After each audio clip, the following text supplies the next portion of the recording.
الحمد للہ وحدہ لا شریک لہ والصلاة والسلام علی من لا نبی بعد وعلی آلہ واصحابہ الذین اوفوا عہد اما بعد۔ تخصص فی العقائد الاسلامیہ کا توحید باری تعالیٰ کے عنوان پر آج ہمارا یہ دوسرا سبق ہے، جو کہ 17 ستمبر 2023 بروز اتوار ترکیہ وقت کے مطابق شام 7 بجے ہم پڑھ رہے ہیں۔ آج کے سبق کا بنیادی عنوان بہت اچھی طرح سمجھ لیں، باقی باتیں بھی ہوں گی انشاءاللہ، کہ قرآن کریم میں اللہ تعالیٰ کی ذات کے لیے یدن، عین، ساق، وجہ وغیرہ جو کلمات آئے ہیں تو اس سے مراد کیا ہے۔ یہ بات سمجھنا اس لیے ضروری ہے کہ جب ہمارے ہاں مخلوق کے لفظ استعمال ہوتا ہے یدن تو اس کا معنی ہوتا ہے ہاتھ، عین کا معنی ہوتا ہے آنکھ، وجہ کا معنی ہوتا ہے چہرہ، ساقن کا معنی ہے پنڈلی۔ تو جب یہ اللہ تعالیٰ کے لیے الفاظ استعمال ہوں گے تو اس وقت اس سے مراد کیا ہوگا، اس کے بارے میں بنیادی طور پہ ذہن نشین فرما لیں کہ اس میں 3 موقف ہیں۔ ایک موقف ہے متقدمین اہل سنت والجماعت کا، اور ایک موقف ہے متأخرین اہل سنت والجماعت کا، اور ایک موقف ہے موجودہ دور کے غیر مقلدین کا۔ تو میں تینوں موقع پیش کروں گا، اس کے بعد پھر تفصیل کے ساتھ دلائل اور ہمارے موقع پر ہونے والے شبہات کے جوابات بھی آپ کی خدمت میں عرض کر دوں گا۔ نمبر 1، متقدمین اہل سنت والجماعت کا موقف کیا ہے؟ التفویض ما تنزیہ اللہ تعالی عن مشابہت المخلوقات۔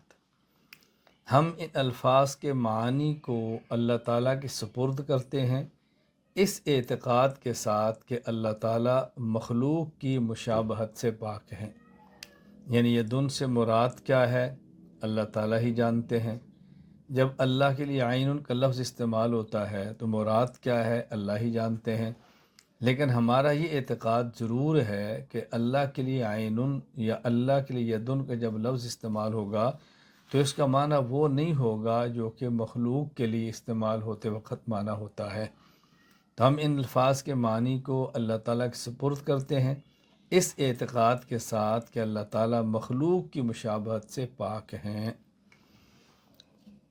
اس پر میں چند ایک حوالہ جات دیتا ہوں تاکہ آپ یہ ذہن نشین فرما لیں کہ یہ میری رائے نہیں ہے، اکابرین اہل سنت والجماعت کی رائے ہے۔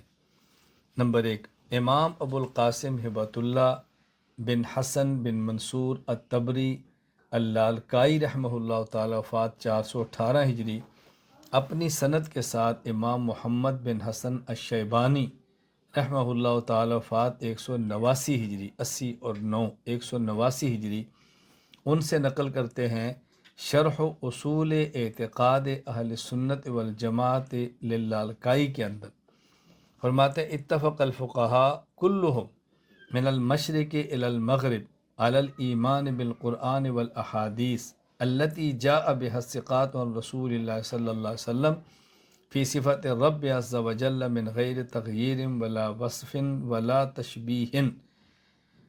مشرق سے لے کر مغرب تک تمام فقہا کے اس بات پر اتفاق ہے کہ اللہ تعالیٰ کی صفات سے متعلق قرآن کریم اور ثقات راویوں سے مروی احادیث مبارکہ میں جو نصوص آئی ہیں ان پر بغیر کسی تبدیلی، بغیر کیفیت بیان کیے، بغیر تشبیہ کے ایمان لانا ضروری ہے۔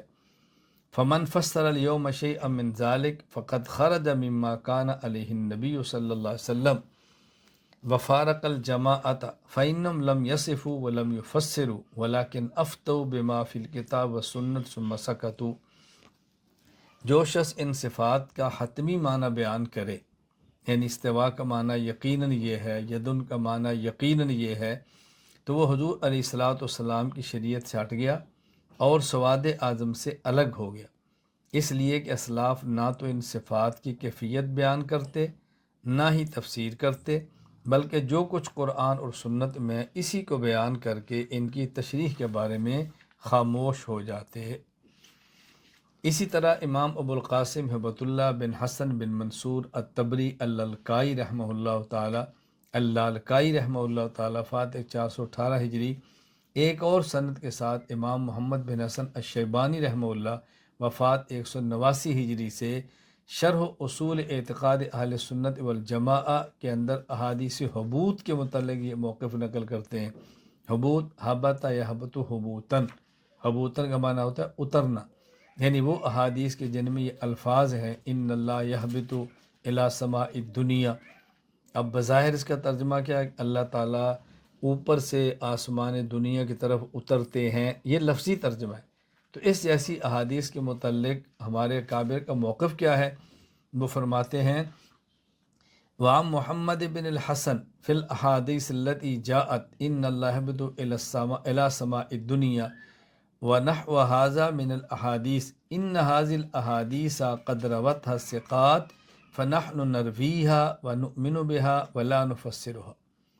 یہ روایات وہ ہیں کہ جو کہ ثقہ یعنی مستند اور مضبوط راویوں سے ثابت ہے، لہٰذا ہم ان روایات کو نقل بھی کریں گے، ان پر ایمان بھی لائیں گے اور ان کی یقینی اور حتمی تفسیر نہیں کریں گے۔ یعنی ہم یقین کے ساتھ نہیں کہہ سکتے کہ اس وقت اس کا معنی یہی ہے، دوسرا کوئی مطلب نہیں ہے۔ نمبر 2، علامہ سعد الدین مسعود بن عمر تفتزانی رحمہ اللہ وفات 792 ہجری، شرح العقائد النسفیہ میں ارشاد فرماتے ہیں والادلۃ القطعیہ قائمۃ علی التنزیہات فیجب ان یحفظ علم النصوص الی اللہ تعالی علی ما هو داب السلف، کہ یقینی اور دلائل قطعیہ اس بات پر موجود ہیں کہ اللہ تعالیٰ جسم اور اعضائے جسم اور جہت سے پاک ہیں، لہٰذا جن نصوص کے ظاہر سے اعضاء ثابت ہوتے ہیں ان کے حقیقی معنی کو اللہ تعالیٰ کے سپرد کرنا ضروری ہے، جیسا کہ یہ اسلاف کا طریقہ ہے۔ نمبر 3، امام زین الدین قاسم بن قطلو بغا السودونی الجمالی الحنفی رحمہ اللہ، وفات 879 ہجری 70 اور 9، حاشیہ علی المسایرہ میں فرماتے ہیں وقال سلفنا فی جملۃ المتشابہ نؤمن به ونفوض تأویلہ الی اللہ تعالی ما تنزیہہ عما یوجب التشبیہ والحدوث۔ ہمارے اسلاف حضرات رحمہ اللہ حضرات تمام متشابہات کے بارے میں یہ فرماتے ہیں کہ ہم ان صفات پر ایمان لاتے ہیں اور ان کا معنی اللہ تعالیٰ کے سپرد کرتے ہیں، اس اعتقاد کے ساتھ کہ اللہ تعالیٰ ان تمام امور سے پاک ہیں جن سے تشبیہ اور حدوث ثابت ہوتا ہے۔ نمبر 4، علامہ عبدالعزیز پرہاڑوی رحمہ اللہ تعالی، وفات 1239 ہجری، وہ النبراس شرح و شرع عقائد کے اندر ارشاد فرماتے ہیں وعلماء السنت بعد اجماعہم علی ان معانیہ الظاہرہ غیر مرادۃ ذہبوا مذہبین۔ علماء اہل سنت اس بات پر اجماع کرنے کے بعد کہ ان الفاظ کا ظاہری معنی مراد نہیں، یعنی اس بات پر علماء اہل سنت کا اتفاق ہے کہ یہ جو آیات اور احادیث ہیں جو متشابہات میں سے ہیں ان کا ظاہری معنی تو بالاتفاق مراد نہیں، یعنی جب یدن کا لفظ اللہ کے لیے ید اللہ، اس مراد ہاتھ نہیں، یہ تو طے شدہ ہے، باقی مراد کیا ہے تو یہاں پھر آگے اختلاف ہو جاتا ہے۔ احدہما مذہب السلف، ایک نظریہ ہے متقدمین اہل سنت والجماعت کا، وہ کیا ہے؟ وَهُوَ الْإِيمَانُ بِمَا أَرَادَ اللَّهُ سُبْحَانَهُ وَتَعَالَى وَتَفْوِيضُ عِلْمِهَا إِلَيْهِ تَعَالَى مَا تَنزِيهِهِ عَنِ التَّجَسُّمِ وَالتَّشَبُّهِ۔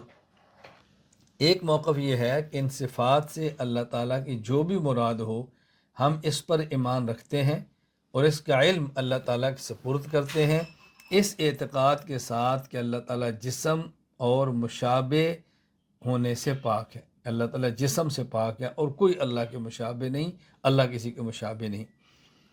میں اس کا خلاصہ عرض کیا، اس کو اچھی طرح ذہن نشین فرما لیں۔ آیات متشابہات کے بارے میں اہل سنت والجماعت کا موقف جو میں سمجھا ہوں اور بیان کرتا ہوں، اس کو اچھی طرح ذہن نشین فرما لیں۔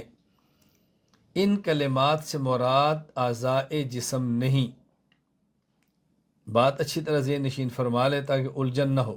میں پھر اس کو دہراتا ہوں تاکہ الجھن نہ ہو۔ قرآن کریم میں اور احادیث مبارکہ میں اللہ تعالیٰ کے لیے وہ الفاظ استعمال ہوئے جو مخلوقات کے لیے بطور اعضاء کے استعمال ہوتے ہیں، جیسے یدن، عین، ساقن اور وجہن۔ اللہ تعالیٰ کے لیے استعمال ہوئے تو اس سے مراد کہ اس کا مطلب کیا ہے، اچھی طرح ذہن نشین فرما لیں کہ اس کے بارے میں ہمارا موقف اہل سنت والجماعت کا جو ہے، اس کے لیے میں 6 قسم کی تعبیرات پیش کرتا ہوں کہ 6 باتیں ذہن نشین فرما لیں۔ نمبر 1، ان کلمات سے مراد اعضاء نہیں، اعضائے جسم نہیں۔ نمبر 2، یہ کلمات صفات ہیں۔ نمبر 3، یہ کلمات صفات متشابہات ہیں۔ نمبر 4، ان کلمات متشابہات کے حقیقی معانی ہمیں معلوم نہیں۔ نمبر 5، ہم ان کلمات کے جو معانی بھی ہوں وہ مخلوق کی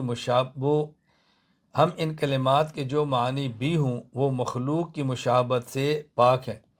نمبر 6، ان کلمات کے جو معانی اور مفاہیم ہیں ہم اس کو اللہ تعالیٰ کے سپرد کرتے ہیں۔ یہ 6 باتیں ذہن نشین فرما لیں گے تو کبھی بھی الجھن نہیں ہوگی۔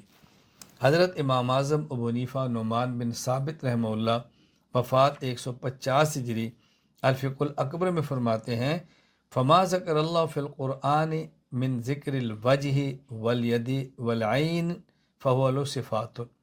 یہ جو قرآن کریم میں اللہ تعالیٰ کے لیے لفظ یدن آیا ہے، وجہ آیا ہے، عین آیا ہے، یہ اللہ کی صفات ہیں، یہ اللہ کی صفات ہیں۔ ولا یقال ان یدہ قدرتہ او نعمتہ، یہ نہیں کہنا کہ ید سے مراد قدرت ہے یا ید سے مراد نعمت ہے، لأن فیہ ابطال الصفہ، اس لیے اگر اس کا معنی قدرت کریں گے تو صفت کا معنی باطل ہو جائے گا۔ وہو قول اہل القدر والاعتزال، ید کا معنی قدرت کرنا یہ قدریہ اور معتزلہ کا مذہب ہے۔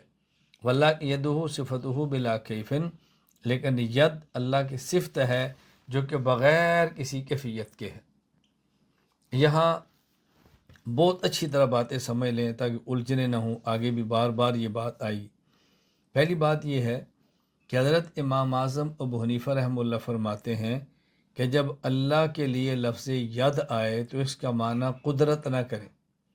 یہ قدرت جب اس کا معنی کریں گے تو صفت کا معنی باطل ہو جائے گا، جبکہ ید اللہ تعالیٰ کی صفت ہے۔ یہ معنی کیسے باطل ہوگا؟ جب ید کا معنی قدرت کریں گے تو قدرت تو اللہ کی صفت ہے، تو صفت کا معنی کیسے باطل ہوگا؟ یہ سوال ذہن نشین فرمائیں، میں اس کا جواب عرض کرتا ہوں، بہت اچھی طرح سمجھیں۔ دیکھیں، ید کا معنی اگر قدرت کریں گے تو یا صفت کا معنی کیسے ختم ہوگا؟ یہ اچھی طرح سمجھیں۔ اب دیکھیں، میں نے کل بڑی تفصیل سے گزارش کی تھی، اللہ تعالیٰ کی صفات کی 2 قسمیں ہیں۔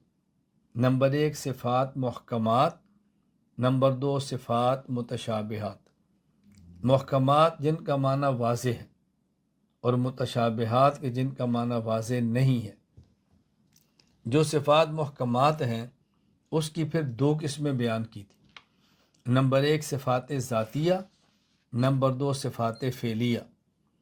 صفات ذاتیہ کہ جن کے ساتھ اللہ موصوف ہو اور ان کی ضد کے ساتھ موصوف نہ ہو، اور یہ 7 ہیں: حیات، علم، قدرت، سمع، بصر اور ارادہ، کلام، یہ 7 صفات ہیں۔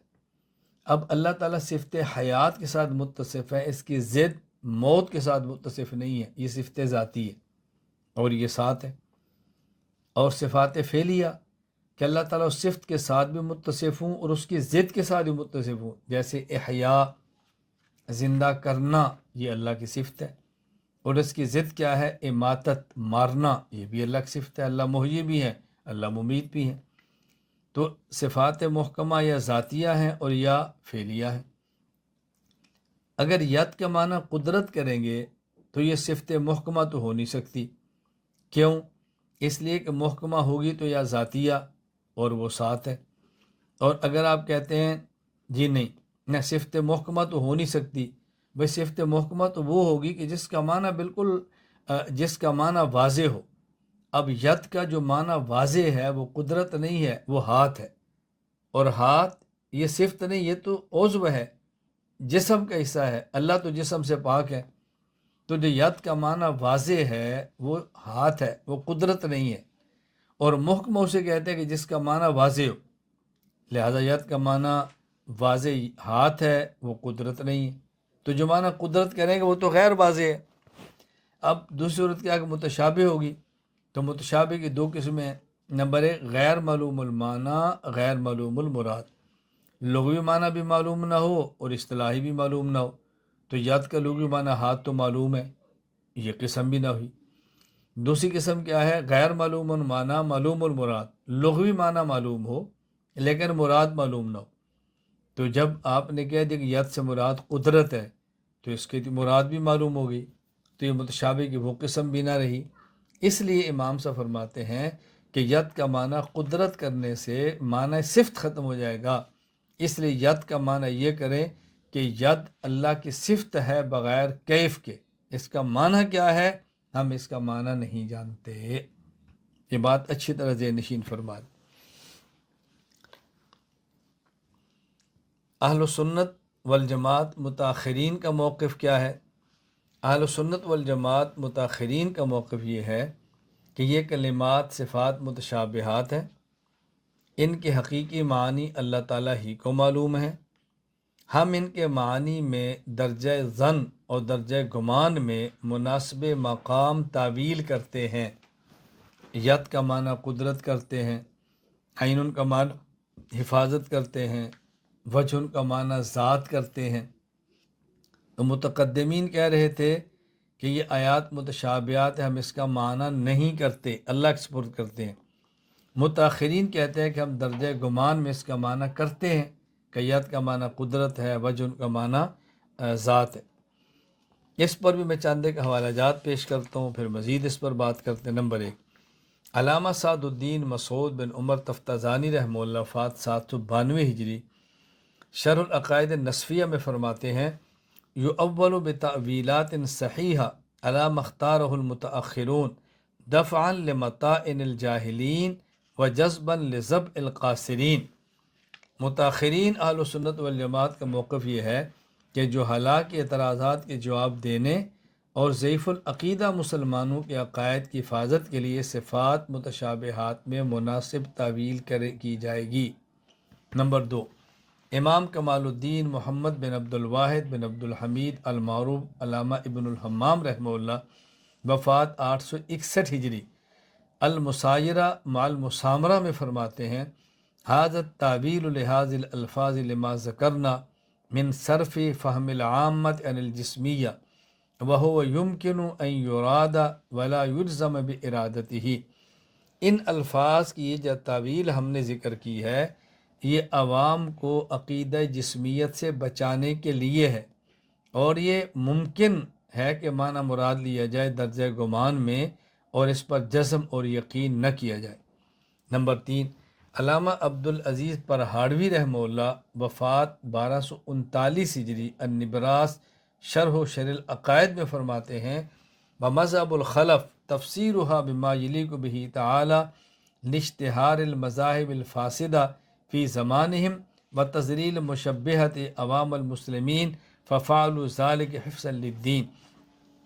علماء خلف اہل سنت والجماعت کا موقف یہ ہے کہ ان صفات کی ایسی تعویل کی جائے جو اللہ تعالیٰ کی شان کے لائق ہو، کیونکہ خلف کے زمانے میں غلط نظریات عام ہو رہے تھے اور فرقہ مشبہہ عامت المسلمین کو گمراہ کر رہا تھا، تو ان حضرات نے صفات کی تعویل اس لیے کی تاکہ لوگوں کے اعتقادات کو فاسد ہونے سے بچایا جا سکے۔ اب سوال یہ ہے کہ ابھی اوپر الفقہ الاکبر کی امام اعظم ابو حنیفہ رحمۃ اللہ علیہ کی عبارت آپ نے پیش کی کہ امام صاحب فرماتے ہیں ید کا معنی قدرت کرنا یہ معتزلہ کا مذہب ہے، وہو قول اہل القدر والاعتزال، یہ معتزلہ کا مذہب ہے، اہل سنت والجماعت کا مذہب نہیں۔ اور ابھی آپ کہہ رہے ہیں کہ اہل سنت والجماعت متاخرین کا مذہب ہے، ید کا معنی قدرت کرنا، تو یہ متأخرین اہل سنت والجماعت معتزلہ نہیں ہے، تو بظاہر دو باتوں میں تضاد اور تعارض ہے۔ جواب ذہن نشین فرما لیں، معتزلہ اور اہل سنت والجماعت متأخرین کے مذہب میں فرق ہے۔ فرق کیا ہے؟ معتزلہ ید کا معنی قدرت درجہ یقین میں کرتے ہیں، اور اہل سنت والجماعت متأخرین ید کا معنی قدرت درجہ گمان میں کرتے ہیں۔ تو وہ درجہ یقین میں کرتے ہیں اور درجہ گمان میں کرتے ہیں، اس لیے یہ کہنا کہ معتزلہ یہ مذہب ہے قطعاً ٹھیک نہیں۔ میں نے ابھی عبارت پیش کی ہے ابن الحمام رحمہ اللہ کی، وہ فرماتے ہیں وہ یمکن ان یراد ولا یجزم بارادتہ، وہ یمکن ان یراد ولا یجزم بارادتہ، کہ وہ درجہ گمان میں کرتے ہیں متاخرین، اور معتزلہ درجہ یقین کے اندر کرتے ہیں، اس لیے الجھن نہیں رہتی۔ یہاں چند ایک فوائد نشین فرما لے۔ نمبر 1، متأخرین اور متقدمین کے درمیان نزاع لفظی ہے، نزاع حقیقی نہیں۔ حقیقی اختلاف کہتے ہیں جو کہ نظریات کا اختلاف ہو، حقائق کا اختلاف ہو، اور نزاع لفظی کہتے ہیں کہ جو تعبیرات کا اختلاف ہو۔ متقدمین اور متاخرین کے درمیان اختلاف نظریات کا نہیں ہے، تعبیرات کا ہے۔ یعنی متقدمین اہل سنت والجماعت فرماتے ہیں کہ ہم ان کلمات متشابہات میں تعویل نہیں کرتے۔ متاخرین اہل سنت والجماعت کہتے ہیں کہ ہم تعویل کرتے ہیں۔ کیا مطلب؟ متقدمین فرماتے ہیں کہ ہم تعویل نہیں کرتے درجہ یقین میں، اور متاخرین کہتے ہیں کہ ہم تعویل کرتے ہیں درجہ گمان میں۔ تو اختلاف لفظی ہوا نا، اختلاف حقیقی نہ ہوا۔ یعنی گویا کہ درجہ یقین میں اختلاف کرنے کے دونوں قائل نہیں، اور درجہ گمان میں درجہ یقین میں ان کی تفسیر کرنے کے دونوں قائل نہیں، اور درجہ گمان میں ان کلمات متشابہات کی تعویل کرنے کے دونوں قائل ہیں۔ تو اختلاف نزاع لفظی ہے، نزاع حقیقی نہیں ہے۔ دوسری بات سمجھیں، بوقت ضرورت متشابہات میں تعویل کرنا متأخرین ہی سے نہیں، متقدمین اہل سنت والجماعت سے بھی ثابت ہے۔ تو نتیجہ نکلے گا نا کہ نزاع لفظی ہے، نزاع حقیقی نہیں۔ میں چند ایک عبارات پیش کرتا ہوں تاکہ الجھن نہ ہو۔ نمبر 1، حضرت عبداللہ بن عباس رضی اللہ تعالی عنہما، وفات 68 ہجری، ان کے بارے میں حافظ ابو الفضل شہاب الدین احمد بن علی ابن حجر عسقلانی رحمہ اللہ، وفات 852 ہجری، فتح الباری شرح صحیح بخاری، باب قول اللہ عز وجل وجوہ یومئذ ناظرہ، اس کے تحت فرماتے ہیں وَأَمَّا السَّاقُ فَجَاءَ عَنِ ابْنِ عباس رضی اللہ عنہما فی قول تعالی یوم یکشف عن ساق قال عن شدت من الامر۔ عبداللہ بن عباس فرماتے جو قرآن کریم کی آیت ہے کہ قیامت کے دن اللہ ساق کو کھول دیں گے، تو یہاں ساق کا معنی پنڈلی نہیں ہے، بلکہ اس کا معنی اس کے اندر معاملہ بہت سخت ہو جائے گا۔ تو شدت امر کو ساق سے تعبیر فرمایا۔ نمبر 2، امام مجاہد بن جبر المکی رحمہ اللہ، وفات 103 ہی تھی، ان کے بارے میں حضرت امام ابو عبداللہ محمد بن اسماعیل البخاری رحمہ اللہ، وفات 256 ہجری، صحیح بخاری کتاب و توحید، باب وکان عرشہ علی الماء، اس کے تحت فرماتے ہیں وقال مجاہد استوا علی العرش۔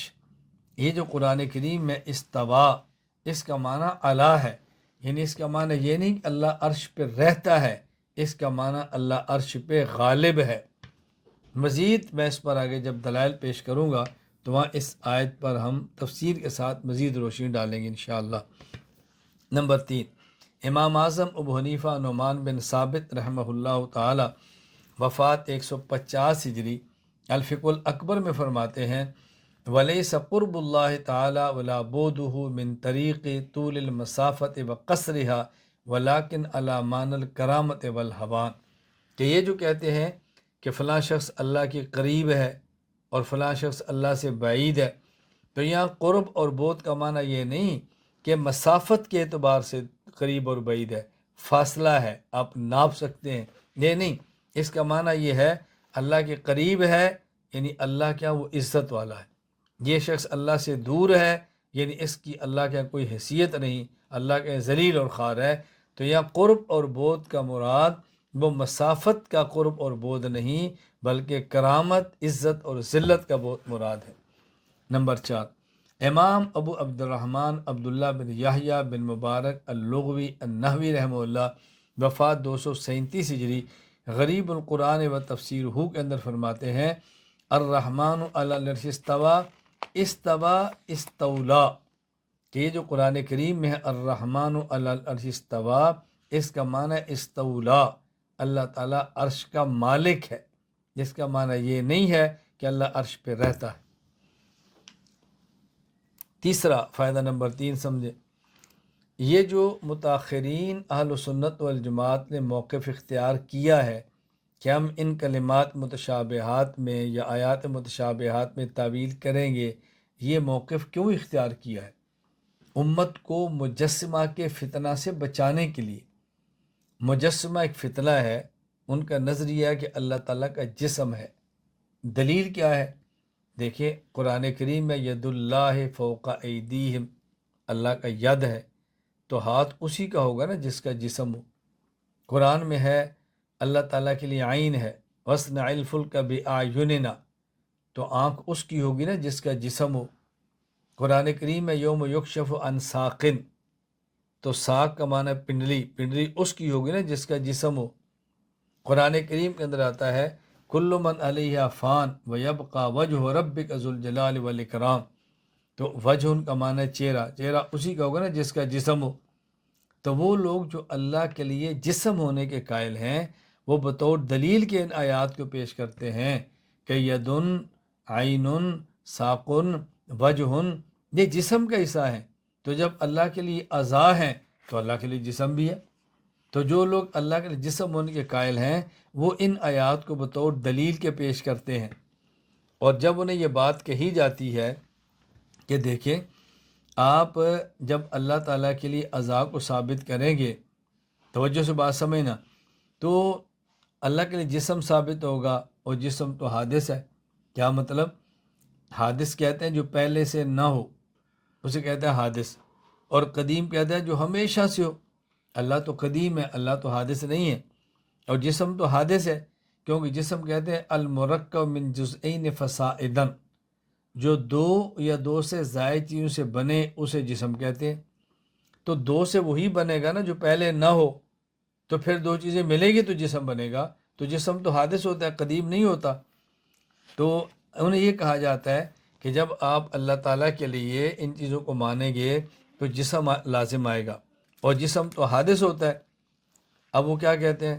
وہ کہتے ہیں نہیں، ہم اللہ کے لیے ہاتھ کے قائل ہیں، لیکن کما یلیق بشان ہی، جیسے اللہ کی شان کے لائق ہے۔ ہم آنکھ کے قائل ہیں لیکن جیسے اللہ کی شان کے لائق ہے۔ وہ کما یلیق بشان ہی کہہ کر خود کو بچاتے ہیں، اور عوام ان کے فتنے کے اندر مبتلا ہو جاتے ہیں۔ کیوں؟ اس لیے کہ عوام کو بات سمجھانی مشکل ہو جاتی ہے کہ جب قرآن میں یدن کا لفظ موجود ہے، قرآن کہتا ہے ہاتھ ہے تو آپ کیسے کہہ سکتے ہیں نہیں ہے؟ قرآن کہتا ہے آنکھ ہے تو آپ کیسے کہہ سکتے ہیں نہیں ہے؟ تو دیکھو نا، سمجھانا مشکل ہو گیا نا۔ اگرچہ دلائل موجود ہیں علمی، لیکن عوام الناس کو سمجھانا مشکل تھا، تو متاخرین اہل سنت والجماعت نے موقف اختیار کر لیا۔ ہم کہتے ہیں اللہ کے لیے یدن، ید ہے، لیکن ید کا معنی ہاتھ نہیں ہے، بلکہ یہاں ید کا معنی ہے قدرت، اور ید کا معنی قدرت اور طاقت۔ یہ ہمارے عام محاورات میں استعمال ہوتا ہے، یار فلاں بندے کے ہاتھ بہت لمبے ہیں۔ اب ہاتھ لمبے ہونے کا معنی یہ تھوڑا ہے کہ یہ ہاتھ بہت لمبا ہے، یار اس سے خیال رکھنا، اس سے پنگا نہ لینا، اس کے ہاتھ بہت لمبے ہیں۔ اب ہاتھ لمبے کا معنی کہ اس کے پاس طاقت بہت ہے، جس کے تعلقات بہت ہیں، تو ید کا معنی قدرت استعمال ہوتا ہے۔ اسی طرح جب قرآن کریم میں ہے نا اللہ کے لیے عین، عین ہے، تو یہ عین کا معنی آنکھ نہیں ہے، عین کا معنی ہوتا ہے نگرانی، حفاظت۔ جب کہتے ہیں نا کہ اللہ تعالیٰ کی آنکھ کے سامنے ہو تم، اس کا معنی کیا ہے؟ اللہ تعالیٰ تمہاری نگرانی فرما رہے ہیں۔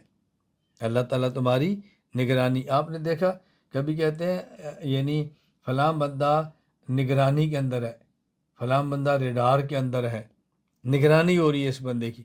تو کبھی کبھی نگرانی کا معنی یہ نہیں ہوتا کہ آنکھ ہے، اس کے بارے میں رپورٹ لکھی جا رہی ہے، اس کو چیک کیا جا رہا ہے، اس کو دیکھا جا رہا ہے کہاں جاتا ہے. تو اس کا معنی نہیں کہ ہمیشہ اس کو کیمرہ ہی دیکھ رہا ہوتا ہے. تو کبھی نگرانی کے لیے ایسے لفظ استعمال ہوتے ہیں. یہ بتانا مقصود ہے کہ متاخرین نے عوام کو اس مجسمہ کے فتنے سے بچانے کے لیے ان کلمات کے درجہ گمان میں معنی کر لیے کہ ید سے مراد ہے قدرت، عین سے مراد ہے حفاظت، وجہ سے مراد ہے ذات. جب قرآن کریم میں ہے ہر چیز فنا ہوگی اور اللہ کا وجہ یہ فنا نہیں ہوگا، تو وجہ سے مراد کیا ہے؟ ہر ذات فنا ہو جائے گی، اللہ کی ذات نے باقی رہنا ہے. تو یہاں وجہ سے مراد ذات ہے. مقصد یہ ہے کہ متاخرین نے جو ان کلمات کے معنی درجہ گمان میں لیے ہیں وہ عوام کو فتنہ مجسمہ سے بچانے کے لیے. فائدہ نمبر 4، یہ بات اچھی طرح ذہن نشین فرما لیں کہ میں بارہ کہہ رہا ہوں، متقدمین اہل سنت والجماعت کا موقف یہ ہے، متاخرین اہل سنت والجماعت کا موقف یہ ہے. اب آپ کے ذہن میں سوال آئے گا کہ کوئی ایسی حد ہونی چاہیے نا، لمٹ ہو جس سے پتہ چلے اس سے پہلے کے متقدمین ہوتے ہیں، اس سے پہلے کے متاخرین ہوتے ہیں. تو سلف اور خلف کا مطلب کیا؟ یہ سلف ہیں، یہ خلف ہیں، یہ متقدمین ہیں، متاخرین ہیں. چنانچہ علامہ شمس الدین ابو عبداللہ محمد بن احمد بن عثمان ذہبی رحمہ اللہ وفات 748 ہجری میزان الاعتدال کے اندر فرماتے ہیں فالحد الفاصل بین المتقدم والمتاخر ورأس سنت 300، سن 300 ہجری اس سے پہلے کے لوگ متقدمین ہیں اور 300 ہجری اس کے بعد کے لوگ متاخرین. اب اگر آپ کے سامنے حوالہ آئے اور 300 ہجری سے پہلے کا بندہ ہو تو کہیں گے یہ متقدمین میں سے ہے، اور 300 ہجری کے بعد کا آئے تو پھر آئے گا یہ متاخرین میں سے ہے. تو بہترین بات علامہ ذہبی رحمہ اللہ نے فرمائی ہے. اب ایک سوال اور اس کا جواب سمجھیں. سوال یہ ہے کہ مجسمہ جب ید کا معنی ہاتھ لیتے ہیں اور ہم کہتے ہیں ید کا معنی ہاتھ نہ کریں، ید کا معنی ہاتھ نہ کریں، یہ اصل کے خلاف ہے اور غلط ہے. یعنی اللہ کے لیے ہاتھ ثابت نہ کریں، تو ید کا معنی ہاتھ کرنا یہ غلط اور خلاف اصل ہے. تو ہم نے کہا ید کا معنی قدرت کر لیں. اب سوال یہ ہے اگر ید کا معنی ہاتھ کرنا یہ غلط اور خلاف اصل ہے تو ید کا معنی قدرت کرنا بھی تو خلاف اصل ہے نا. یعنی جس طرح اللہ کے لیے ید کا معنی کرنا یہ اصل کے خلاف ہے، تو ید کا معنی قدرت کرنا یہ بھی تو ید کے معنی کے خلاف ہے. ید کا اصل معنی تو ہاتھ ہوتا ہے. اسی طرح ذہن نشین فرما لے جواب یہ ہے کہ ید کا معنی ہاتھ کرنا یہ ہر اعتبار سے اصل کے خلاف ہے. اللہ کے لیے ید کا معنی ہاتھ کریں گے تو اللہ تعالیٰ کے لیے جسم ماننا پڑے گا، جبکہ اللہ تعالیٰ جسم سے پاک ہیں. اس پر دلائل میں آگے مستقل دوں گا کہ اللہ تعالیٰ جسم سے کیوں پاک ہے. ید کا معنی ہاتھ کرنا یہ ہر اعتبار سے خلاف اصل ہے، اور ید کا معنی قدرت کرنا اگرچہ خلاف اصل ہے لیکن ایک اور اصل کے مطابق ہے، وہ یہ کہ اللہ کے لیے صفت قدرت ثابت ہے. اس لیے کہ ید کا معنی قدرت کر بھی لیں تو یہ نہیں کہہ سکتے کہ اللہ کے لیے کوئی غلط معنی ثابت کیا ہے. اللہ کے لیے قدرت ثابت کی، اللہ تو قدیر ہے، اللہ تو قادر ہے، اس لیے اس میں کوئی اشکال نہیں ہے. میں نے عرض کیا تھا کہ اللہ تعالیٰ کے لیے قرآن کریم میں اور حدیث مبارکہ میں جو یدن، عین، ساق، وجہ، وہ کلمات استعمال ہوئے جو مخلوق کے لیے بطور اعضاء کے استعمال ہوتے ہیں. اس میں متقدمین اہل سنت والجماعت کا موقف یہ ہے تعویل نہ کی جائے. متاخرین اہل سنت والجماعت کا موقف یہ کہ درجہ گمان میں تعویل کی جائے.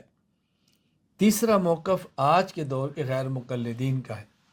غیر مقلدین کا موقف یہ ہے کہ یدن، عین، ساقن کے حقیقی معنی مراد ہیں. ید کا معنی ہاتھ ہے، ساقن کا معنی پنڈلی ہے، عین سے مراد آنکھ ہے. چنانچہ غیر مقلد عالم محمد یحییٰ گوندلوی عقیدہ مسلم میں لکھتے ہیں، ہمارا عقیدہ ہے کہ اللہ تعالیٰ کا چہرہ ہے۔ اسی طرح عقیدہ مسلم میں لکھتے ہیں اللہ تعالیٰ کے 2 ہاتھ ہیں۔ علامہ ابو عبداللہ محمد بن صالح بن محمد بن سلیمان بن عبد الرحمن العثیمین وفات 2001 عیسوی، وہ آیت فَإِنَّمَا تُوَلُّوا فَثَمَّ وَجْهُ اللَّهِ، اس کے تحت لکھتے ہیں الصحیح ان المراد بالوجہ ہا ہنا وجہ اللہ الحقیقی، کہ اس آیت میں الوجہ سے مراد اللہ کا حقیقی چہرہ ہے۔ وجہ اللہ الحقیقی ای الی ای جہت تتوجہون فثم وجہ اللہ سبحانہ وتعالی، تم جس طرف بھی نماز میں اپنا چہرہ کرو گے وہاں اللہ کا چہرہ موجود ہے۔ اسی طرح شیخ ڈاکٹر محمد بن خلیل حراس وفات 1975 شرح عقیدہ واسطیہ میں لکھتے ہیں تضمنت ہاتان الآیتان اثبات الیدین صفتا حقیقیتا لہو سبحانہ علی ما یلیق بہ، یہ جو قرآن کریم کی آیت ہے ما منعک ان تسجد لما خلقت بیدی، اور قرآن کریم کی آیت ہے بل یداہ مبسوطتان، کہتے ہیں اللہ تعالیٰ کے لیے 2 ہاتھوں کو صفت حقیقی کے طور پر ثابت کرتی ہے جیسا کہ اس کی شان کے لائق ہے۔ تو میں نے 3 حوالے دیے بتانے کے لیے کہ ان حضرات کے ہاں اللہ تعالیٰ کے لیے ید کا معنی حقیقی ہاتھ ہے، وجہ ان کا حقیقی معنی چہرہ ہے، ان کا یہی معنی مراد ہے۔ یہاں ایک بات بطور فائدہ کے سمجھ لیں کہ اللہ تعالیٰ کی صفت کو بیان کرنے کے لیے جو الفاظ استعمال ہوتے ہیں سمیع، بصیر، علیم وغیرہ، جب یہ اللہ کے لیے استعمال ہوں گے تو معنی اور ہوتا ہے، اور مخلوق کے لیے استعمال ہو تو معنی اور ہوتا ہے۔ اللہ کے سمیع ہونے کا معنی ہے قریب و دور سے سنتے ہیں، بغیر آلات کے سنتے ہیں، بغیر اسباب کے سنتے ہیں۔ اور جب انسان کے بارے میں کہتے ہیں نا سمیع، اس کا معنی ہے کہ اس کے سننے کا حد ہے، اس سے آگے نہیں سن سکتا۔ اس کا معنی ہے وہ کان سے سنتا ہے، کان نہ ہو تو نہیں سن سکتا۔ تو اللہ تعالیٰ کے لیے سمیع کا معنی اور ہے، اور عام آدمی مخلوق کے لیے سمیع کا معنی اور فرق ہے۔ یہاں مجھے ایک واقعہ بطور لطیفہ کے یاد آیا کہ اچھا اس پر میں حوالہ بھی دے دوں پھر سناتا ہوں۔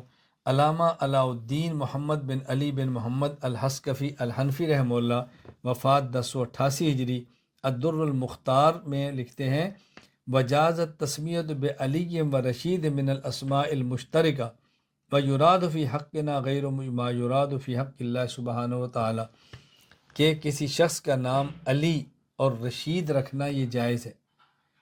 یہاں سے علی وہ نہیں جو رسول اللہ صلی اللہ علیہ وسلم کے داماد علی بن ابی طالب، اللہ کی صفت بھی علی ہے، اللہ کی صفت بھی رشید ہے، تو کہتے ہیں اللہ کے لیے مخلوق میں کے لیے علی اور رشید کا لفظ اسم رکھنا جائز ہے۔ ہمارے حق میں ان اسماء کا وہ معنی مراد نہیں ہوتا جو اللہ کے لیے مراد ہوتا ہے۔ اللہ کے لیے علی کا معنی اور ہوگا اور مخلوق کے لیے علی کا معنی اور ہوگا، جس طرح میں نے سمیع اور علیم کی مثال دی ہے۔ مجھے اس پر ایک واقعہ یاد آیا کہ ایک مماتی جو رسول اللہ صلی اللہ علیہ وسلم کی قبر میں حیات مبارک کے منکر ہیں، تو مجھے وہ کہنے لگا جب آپ نبی کو یہ کہتے ہیں کہ وہ حی زندہ ہیں، تو موت کے بعد زندہ ہیں، پھر برزخ میں زندہ ہیں، حشر میں زندہ ہیں، پھر جنت میں زندہ ہیں، ہمیشہ زندہ رہیں گے، ہمیشہ زندہ ہونا تو اللہ کی صفت ہے، اس نبی کو حی نہیں کہنا چاہیے۔ اس کے جوابات اور بھی ہیں، میں اس وقت اس موضوع سے متعلقہ جواب بتانے لگا ہوں۔ میں نے ان سے کہا کہ اللہ سنتے ہیں، ہمیشہ سنتے ہیں، کہا جی ہاں۔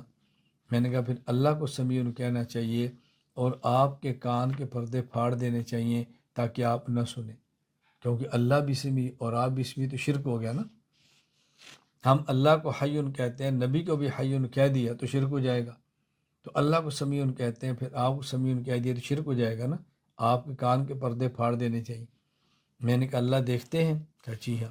تو میں نے کہا کیا کہتے ہیں اللہ؟ کہا جی بصیر۔ میں نے کہا آپ دیکھتے ہیں؟ کہا جی ہاں۔ آپ کو کیا کہتے ہیں؟ کہا جی بصیر۔ تو میں نے کہا آپ کی آنکھ نکال دینی چاہیے نا، تاکہ پتہ چلے کہ آپ اللہ نہیں ہیں، آپ مخلوق ہیں۔ تو جس طرح نبی کو حی نہیں کہنا چاہیے، پتہ چلے کہ وہ نبی ہے، انسان ہے، مخلوق ہے، اللہ نہیں ہے، تو پھر آپ کی بھی آنکھیں نکالیں تاکہ آپ کو بصیر نہ کہنا پڑے، بصیر اللہ کی صفت ہے۔ آپ کے کان کے پردے پھاڑیں تاکہ آپ کو سمیع نہ کہنا پڑے کہ سمیع اللہ کی صفت ہے، تو ایسے کر دیں۔ کہا جی نہیں۔ میں نے کہا کیوں نہیں؟ کہا جب ہم اللہ کو سمیع کہتے ہیں تو سمیع کا معنی اور ہوتا ہے، اور جب سمیع مخلوق کے لیے استعمال ہو تو پھر اس کا معنی اور ہوتا ہے۔ اللہ دور اور قریب سے سنتے ہیں، بغیر اسباب کے سنتے ہیں۔ مخلوق دور سے سنتی ہے، قریب سے نہیں، اور بغیر اسباب کے نہیں، تو فرق ہے۔ میں نے کہا اسی طرح جب اللہ کو حی کہتے ہیں تو معنی اور ہوتا ہے، اور جب نبی کو حی کہتے ہیں تو معنی اور ہوتا ہے۔ اللہ کو حی کہنے کا معنی یہ ہے اللہ کی حیات ازلی بھی ہے اور ابدی بھی ہے، اور حیات بغیر انقطاع کے ہے، اور پیغمبر کی حیات ازلی نہیں ابدی ہے، ہمیشہ سے زندہ نہیں، ہمیشہ زندہ رہیں گے، اور ہمیشہ تو جنت میں آپ بھی زندہ رہیں گے۔ اللہ تعالیٰ آپ کو ہدایت دو، جنت میں لے جائے، تو جنت میں کبھی موت آئے گی؟ کہا جی نہیں۔ تو میں نے کہا ہمیشہ رہنا نا؟ کہا جی ہاں۔ تو میں نے کہا ہمیشہ رہنا تو اللہ کی صفت ہے، آپ کب سے اللہ بن کے ہمیشہ جنت میں رہیں گے؟ کیا جنت میں جا کے آپ خدا بن جائیں گے؟ میں نے کہا بات سمجھ لیں، اللہ کی حیات ازلی بھی ہے، ابدی بھی ہے، اور پیغمبر کی حیات ابدی تو ہے، ازلی نہیں ہے، ہمیشہ سے نہیں۔ نمبر دو، اللہ کی حیات بغیر انقطاع کی ہے، ایسا نہیں کبھی موت آئی تو پھر حیات ملی، اور پیغمبر کو تو حیات ملتی ہے، پھر نبی پر موت آتی ہے، پھر نبی کو حیات ملے گی۔ اللہ اور نبی کی حیات میں تو فرق ہے، آپ کیسے کہتے ہیں دونوں میں کوئی فرق نہیں؟ اہل سنت والجماعت کے دلائل ملاحظہ فرمائیں اس بات پر کہ ہمارا موقف کیا تھا۔ میں نے پہلے بھی عرض کیا کہ یہ کلمات جو اللہ تعالیٰ کے لیے استعمال ہوتے ہیں، یدن، عین، وجہ، اس سے مراد اعضاء نہیں۔ اس پر میں آپ کی خدمت میں دلائل پیش کرتا ہوں۔ دلیل نمبر 1، سورۃ الاخلاص آیت نمبر 2، اللہ الصمد۔ صمد کا معنی کیا ہے؟ علامہ حافظ الدین ابو البرکات عبداللہ بن احمد بن محمود النصفی رحمہ اللہ، وفات 710 ہجری، تفسیر المدارک میں لکھتے ہیں الذی لا یحتاج الی احد و یحتاج الیہ کل احد۔ صمد کا معنی ہوتا ہے جو کسی کا محتاج نہ ہو اور اس کا ہر کوئی محتاج ہو۔ اللہ تعالیٰ موجود ہونے میں جسم کے محتاج نہیں، سننے میں کان کے محتاج نہیں، دیکھنے میں آنکھ کے محتاج نہیں، پکڑنے میں ہاتھ کے محتاج نہیں، لہٰذا اللہ تعالیٰ جسم اور اعضائے جسم سے پاک ہے۔ اللہ جسم کے اعضاء سے پاک۔ دلیل نمبر 2، میں نے گزارش کی تھی کہ اللہ تعالیٰ کی صفات کی 2 قسمیں ہیں، محکمہ اور متشابہہ۔ پھر متشابہہ کی 2 قسمیں ہیں، غیر معلوم المعنی، غیر معلوم المراد۔ نمبر 2، معلوم المعنی، غیر معلوم المراد۔ غیر معلوم المعنی اور غیر معلوم المراد کا معنی کہ جن کا لغوی معنی بھی معلوم نہ ہو اور شرعی مراد بھی معلوم نہ ہو، جس طرح الف لام میم۔ الف کا لغوی معنی کیا ہے؟ کچھ پتہ نہیں۔ لام کا لغوی معنی کیا ہے؟ کچھ پتہ نہیں۔ میم کا لغوی معنی کیا ہے؟ کچھ پتہ نہیں۔ اب دنیا جہان کے لوگ طرف کی کتابیں کھنگال لو، الف کا معنی کوئی نہیں بتا سکے گا، لام کا معنی کوئی نہیں بتائے گا، میم کا معنی کوئی نہیں بتائے گا، اور یہاں الف لام میم میں آیت سے مراد کیا ہے یہ بھی کوئی نہیں بتا سکے گا۔ یہ ہے متشابہ، ہر اعتبار سے لغوی معنی بھی معلوم نہیں اور شرعی معنی بھی معلوم نہیں۔ اور ایک ہے معلوم المعنی غیر معلوم المراد، کہ لغوی معنی تو معلوم ہے لیکن یہاں مراد کیا ہے یہ معلوم نہیں۔ جس طرح الرحمن علی العرش استوی، اللہ کا معنی بھی لغت میں ہے اوپر، عرش کا معنی بھی معنی ہے تخت، استوا کا معنی بھی ہے مستوی ہونا، لیکن یہاں مراد کیا ہے؟ ظاہر ہے اللہ عرش اور مستوی ایسے تو نہیں ہے جیسے کوئی بندہ تخت پر بیٹھا ہوتا ہے، تو کیا مراد ہوگی؟ معلوم نہیں۔ تو یہ معلوم المعنی ہے لیکن غیر معلوم المراد۔ تو اگر ہم اللہ تعالیٰ کے لیے اعضاء مان لیں اور یہ کہ جی اعضاء تو ہیں لیکن کیفیت معلوم نہیں، ما یلیق بشانہ، اس کا مطلب یہ متشابہ کی 3 قسمیں ہو جائیں گی، غیر معلوم المعنی، غیر معلوم المراد۔ نمبر 2، معلوم المعنی، غیر معلوم المراد۔ نمبر 3، معلوم المعنی، معلوم المراد، مجہول الکیفیت۔ یدن کا معنی ہاتھ، یہ بھی معلوم ہے، یہاں مراد کیا ہے ہاتھ، یہ بھی معلوم ہے، لیکن ہاتھ کیسا ہے اس کی کیفیت ہم نہیں جانتے۔ یہ تیسری قسم ہو گئی نا، اور یہ تیسری قسم باطل ہے۔ متشابہ کی یہ قسم کہ معلوم المعنی، معلوم المراد، غیر معلوم الکیفیت، یہ باطل ہے۔ اور یہ باطل کیوں آیا؟ کہ ہم نے اس کے لیے ید کو مانا اور مجہول کیفیت مانا، جو مستلزم میں باطل ہو وہ بھی باطل ہوتا ہے۔ اس پر ایک سوال یہ ہے کہ متشابہ کی یہ دو قسمیں، کہ غیر معلوم المعنی، غیر معلوم المراد، معلوم المعنی، غیر معلوم المراد، یہ منصوص نہیں بلکہ اجتہادی ہیں۔ تو اگر اجتہاد سے دو قسمیں آ گئی ہیں، ایک تیس قسمیں اور آ گئی، تو اس سے کیا خرابی پیدا ہوگی؟ کیا فرق پڑتا ہے؟ تین مان لو۔ جواب ذہن نشین فرما لیں کہ تیسری قسم معلوم المعنی، معلوم المراد، مجہول الکیفیت، یہ باطل ہے۔ اس کی وجہ یہ ہے کہ کیفیت ہمیشہ جسم کی ہوتی ہے، اور جب اللہ جسم سے پاک ہے تو کیفیت سے بھی پاک ہے نا۔ خواہ کیفیت معلوم ہو یا کیفیت مجہول ہو، کیفیات اجسام کی ہوتی ہیں۔ جب اللہ کا جسم ہی نہیں ہے تو کیفیت نہیں ہو سکتی، خواہ مجہول ہی کیوں نہ ہو۔ چنانچہ امام ابو بکر احمد بن حسین بن علی بن موسیٰ البحقی رحمہ اللہ، وفات 458 ہجری، کتاب الاسماء والصفات البحقی میں فرماتے ہیں: فَإِنَّ الَّذِي يَجِبُ عَلَيْنَا وَعَلَى كُلِّ مُسْلِمٍ أَن يَعْلَمَهُ أَنَّ رَبَّنَا لَيْسَ بِذِي صُورَةٍ وَلَا هَيْئَةٍ فَإِنَّ الصُّورَةَ تَقْتَضِي الْكَيْفِيَّةَ وَهِيَ عَنِ اللَّهِ وَعَنْ صِفَاتِ مَنْفِيَّةٍ۔ یہ چیز ہمیں اور ہر مسلمان کو جاننا ضروری ہے کہ اللہ تعالیٰ صورت والا نہیں، اللہ کی کوئی صورت نہیں ہے، اللہ تعالیٰ شکل و صورت والا نہیں۔ کیوں؟ اس لیے کہ صورت کیفیت کا تقاضا کرتی ہے، اللہ کی ذات، اللہ کی صفات کیفیات سے پاک ہیں۔ یہاں میں درمیان میں ایک واقعہ بطور سوال اور جواب کے عرض کر دوں۔ ایک شخص نے مجھے کہا کہ قرآن کریم عمل کی کتاب ہے، قرآن کریم عمل کے لیے ہے، اور عمل تب کریں گے جب سمجھ آئے گا۔ جب کسی لفظ کا معنی سمجھ نہیں آئے گا تو عمل کیسے کریں گے؟ دیکھیں نا، بظاہر کتنی معقول بات ہے۔ میں نے کہا پھر؟ کہا جی قرآن کریم میں الف لام میم، اس کا معنی کیا ہے؟ میں نے کہا معلوم نہیں۔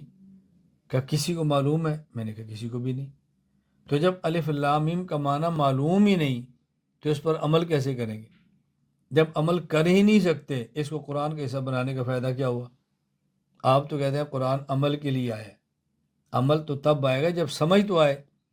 تو جب ایک آیت کا معنی دنیا میں کسی کو معلوم نہیں ہے تو پھر اس پر عمل کیسے کریں گے؟ اور جب عمل نہیں کرنا تو اس کو قرآن بنا کے نازل کرنے کی ضرورت کیا تھی؟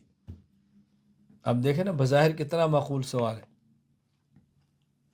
میں نے کہا بات اچھی طرح سمجھیں۔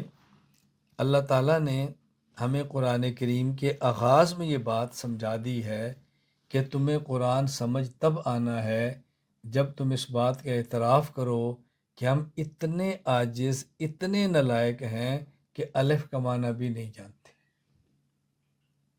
لام کا معنی بھی نہیں جانتے، میم کا معنی بھی نہیں جانتے۔ جب اعتراف کرو گے نا ہم اتنے نالائق ہیں، تو پھر تمہیں قرآن پر عمل کی توفیق ہوگی۔ اس کو میں آسان لفظوں میں کیسے سمجھاؤں؟ آسان یہ ہے کہ تمہارے اندر اس قدر عاجزی ہونی چاہیے، اس قدر تواضع ہونی چاہیے کہ میرے پاس ڈگریاں ہیں، میں پی ایچ ڈی ہوں، میرے پاس فلاں ڈگری ہے، لیکن نالائق اتنا ہوں کہ مجھے الف کا معنی نہیں آتا۔ جب یہ اعتراف کرو گے نا ہم اتنے نالائق ہیں، تو پھر میرا قرآن تمہارے اوپر کھلے گا۔ اس لیے قرآن نے تمہیں احکام دینے ہیں، روزہ رکھو، نماز پڑھو، فلاں کام کرو، فلاں کام کرو، اور اس پر تم نے کیڑے نکالنے ہیں۔ جب پہلے تمہارا دماغ بن جائے گا کہ مجھے الف کا معنی بھی نہیں آتا، مجھے لام کا معنی بھی نہیں آتا، مجھے میم کا معنی بھی نہیں آتا، یہ عاجزی کا اعتراف کرو، پھر قرآن پڑھو، پھر تمہیں قرآن کریم پر عمل کی توفیق ملے گی۔ اور جب تم عاجز بن کر قرآن شروع نہیں کرو گے، تمہیں قرآن پر عمل کی توفیق نہیں مل سکتی۔ یہ چھوٹا سا سبق ہے۔ آپ کہتے ہیں فائدہ کیا ہوا؟ میں نے کہا چھوٹا سبق ہے، آپ دیکھو کتنا فائدہ ہوا۔ تو اللہ تعالیٰ میں بات سمجھنے کی توفیق عطا فرمائے، اللہ تعالیٰ میں بات سمجھنے کی توفیق عطا فرمائے۔ میں چند دن قبل مرکز میں سادہ کرام سے گزارش کر رہا تھا کہ دعا فرمائیں کہ اللہ تعالیٰ توفیق عطا فرمائے۔ میرا دل بہت کرتا ہے الحمد سے لے کر والناس تک پورے قرآن کریم کا درس اس طرح ہو کہ ہر آیت سے سبق کیا ملتا ہے، ہر آیت سے سبق کیا ملتا ہے، ہر آیت سے سبق کیا ملتا ہے، تاکہ پتہ چلے نا کہ قرآن کریم میں اسباق کیا ہے۔ قرآن کا موضوع ہدایت ہے۔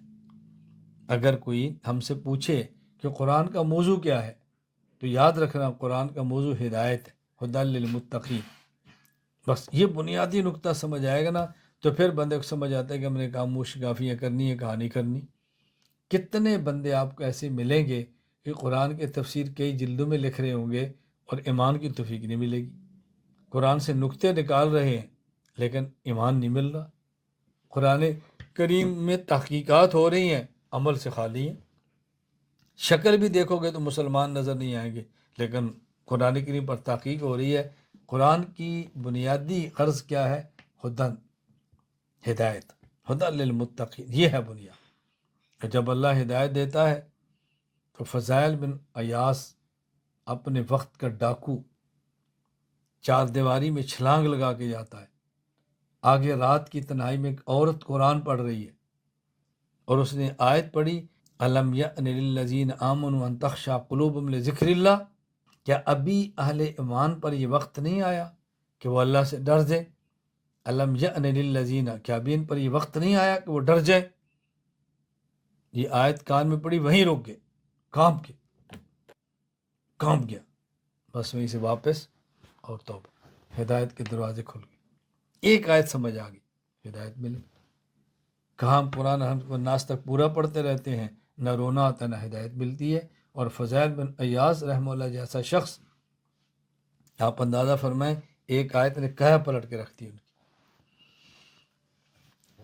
پھر جب وہ پلٹے ہیں تو پھر کیسے پلٹے ہیں؟ اللہ اکبر۔ فضائل بن ایاز رحمۃ اللہ علیہ پھر کیسے پلٹے؟ پھر ایک وقت ہے کہ وہ حرم میں عبادت کرنے والے عابد کو بھی لکھ رہے ہیں۔ خیر میں اب عنوان بدل لے گا۔ میں عرض کر رہا تھا اللہ میں بات سمجھنے کی توفیق عطا فرمائے، اور میں نے الف لام میم سے بات کی ہے کہ متشابہ ہے۔ دلیل نمبر 3، میں دلائل اس پہ دے رہا ہوں کہ اللہ تعالیٰ کے لیے جب یدن کا لفظ استعمال ہوگا تو اس کا معنی ہاتھ نہیں ہوگا، عین استعمال ہوگا تو معنی آنکھ نہیں ہوگی، وجن ہوگا تو اس سے مراد ہاتھ نہیں ہوگا۔ اس پر دلائل دے رہا ہوں درجہ یقین میں، اچھی طرح سمجھیں۔ دلیل نمبر 3، ایک ضابطہ ہے کہ معنی جنس نوع کے ضمن میں ضرور پایا جاتا ہے۔ اب یہ علمی اصطلاحات ہے، ایک ہوتی ہے فصل، ایک ہوتی ہے نوع، ایک ہوتی ہے جنس۔ مثلا حیوان ناطق، یہ جنس ہے۔ حیوان ایک جنس ہے، حیوان۔ اب حیوان کے فرد کیا ہیں؟ ایک انسان ہے، ایک جانور ہے۔ انسان بھی حیوان ہے اور جانور بھی حیوان ہے۔ انسان کون سا حیوان ہے؟ حیوان ناطق۔ گھوڑا کون سا حیوان ہے؟ حیوان ناحق۔ حیوان سب کے اندر ہے نا، حیوان جنس ہے، اس کی ایک نوع کیا ہے؟ انسان، ایک نوع کیا ہے؟ جانور۔ تو حیوان والا معنی انسان کے اندر بھی ہوگا اور حیوان والا معنی جانور کے اندر بھی ہوگا۔ آگے فرق کیا ہے کہ انسان ناطق ہے اور غیر انسان ناطق نہیں ہے۔ ناطق کا معنی یہ نہیں بولنے والا، نطق، ناطق اس کو نہیں کہتے، ناطق اصطلاح ہے، ناطق کی اصطلاح ہے۔ ناطق سے مراد ہوتا ہے مدرک کلیات، کیونکہ منطق کی اصطلاح ہے نا، تو منطق میں ناطق کہتے ہیں مدرک کلیات کو۔ ناطق کا معنی ہے جو اصول سوچے، اصول وضع کرے، یہ انسان کا کام ہے، یہ جانوروں کا کام نہیں ہے۔ تو میں کہہ رہا ہوں حیوان یہ جنس ہے، حیوان ناطق نہ، حیوان یہ جنس ہے، حیوان ناطق انسان ہے، حیوان ناحق یہ گھوڑا یہ بھی ہے۔ اب جانور انسان دونوں حیوانیت میں تو شریک ہے نا، ناطق ہونے نہ ہونے میں فرق پڑے گا۔ جسے کہتے ہیں نوع میں جنس کا معنی ضرور ہوتا ہے۔ اب آگے پھر نوع کے بعد کیا ہے؟ فصل، یعنی ایک ہے انسان، پھر انسان میں کون ہے؟ عبداللہ، عبد الرحمن، عبد الکریم، عبد الحمید، یہ الگ الگ ہوتے چلے جا رہے ہیں۔ ان میں امتیازات شخصیات کے اندر ہے، یہ انسان ہے الگ شخص ہے، یہ انسان ہے الگ شخص ہے، اسے فصول کہتے ہیں۔ تو جو جنس کا معنی ہے وہ نوع کے اندر پایا جاتا ہے۔ یدن یہ جنس ہے، ہاتھ۔ اب آپ کہتے ہیں ید اللہ کا معنی بھی ہاتھ ہے، اللہ کا ہاتھ۔ ید الانسان کا معنی بھی ہاتھ ہے، انسان کا ہاتھ۔ سوال یہ ہے کہ جو ید جنس ہے، ہاتھ، وہ آلہ ہے، کام کرنے والا، وہ حادث ہے۔ تو اگر اللہ سے ید اللہ سے مراد بھی ہاتھ ہی ہوگا تو جو جنس ہے وہ تو حادث ہے، قدیم نہیں ہے۔ تو جو اللہ کا ہاتھ ہوگا وہ بھی حادث ہوگا نا، قدیم کیسے ہوگا؟ جبکہ اللہ کی ذات تو قدیم ہے، اللہ کی ذات حادث نہیں، اللہ تو ہمیشہ سے۔ یہ بات اچھی طرح ذہن نشین فرما لیں۔ نمبر 4، اگر ہم ان کلمات کے حقیقی معنی مراد لیں کہ ید سے مراد ہاتھ ہے لیکن مجہول کیفیت ہے، پھر تضاد ہوگا۔ تضاد کیوں ہے؟ اس لیے ید کا جو حقیقی معنی ہے وہ مجہول الکیفیت نہیں ہے، معلوم الکیفیت ہے۔ کسی بندے سے پوچھے بھی ہاتھ کیا ہے، وہ کیا کہے گا؟ جی ہاتھ کسے کہتے ہیں؟ انگلیاں ہوں، اس میں پورے ہوں، اس میں خون ہو، اس میں ہڈیاں ہوں، اس میں رگیں ہوں، اس میں گوشت ہو، یہی ہاتھ ہے نا۔ یہ تو معلوم الکیفیت ہے۔ تو آپ کہتے ہیں اللہ کے لیے ہاتھ ہے لیکن مجہول کیفیت ہے، تو بھئی ہاتھ کا جو حقیقی معنی ہے معلوم الکیفیت ہے۔ تو جب ہاتھ مانیں گے اور مجہول کیفیت مانیں گے، یہ تعارض ہوگا، تعارض ہوگا، تناقض ہوگا، اور تناقض باطل ہوتا ہے۔ دلیل نمبر 5، اگر اللہ تعالیٰ کے لیے یدن، عین، وجہ یہ ثابت کریں اور ان کے لیے کیفیات ثابت کریں، اگرچہ مجہول ہی کیوں نہ ہوں، تو پھر اللہ تعالیٰ کے لیے جسم ماننا پڑے گا۔ اللہ جسم سے پاک ہے، اس لیے کہ کیفیات ہمیشہ اجسام کی ہوتی ہیں، کسی اور کی نہیں ہوتی۔ میں پیچھے تفصیل سے اس پر بات کر چکا ہوں کہ کیفیت ہمیشہ جسم کی ہوتی ہے۔